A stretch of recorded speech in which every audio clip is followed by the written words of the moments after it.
45,000 people per year die for lack of healthcare insurance because they can't access the system. There's so many people in this country who don't have insurance. The estimates are now close to 50 million people. But a lot of times people make assumptions about who these people are. Many of them are actually the working poor and the working middle class. It's just becoming more and more difficult for employers to actually offer health insurance. And a lot of my patients who are paid by the hour and work 5 days a week, 6 days a week, even some of them 7 days a week, they don't get health insurance with their work, and that's a lot of the people who don't have health insurance. I still was one of the many, many thousands of Americans who go bankrupt even with insurance. I was one of the classic cases of underinsurance, and that I was the only policy available to me at the time through an employer was a high deductible, high copay plan that when I actually had to use that insurance left me with huge bills. Now the Affordable Care Act does limit some of what people are exposed to, but for me, having a maximum out-of-pocket exposure on a plan of just $10,000 a year was enough over a couple of years to throw my family into loss of home, bankruptcy, and lots of really horrific financial situations. I think although copays and deductibles might be really high for a lot of patients, I think one good thing about the ACA was that there are no more lifetime limits on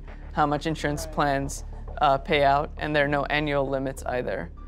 So I think a lot of patients that are extremely sick are definitely going to exceed their, what would have been their lifetime limit, and now I think are at least have that security blanket. Insurance is not health care.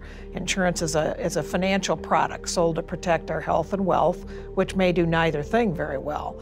And I think that, as we see the Affordable Care Act be implemented or repealed, depending on which way our election goes in November, we may see more situations where people have insurance but still cannot afford to actually access the care that they need. Healthcare costs have been rising faster than the GDP for every decade for the last 30 or so years.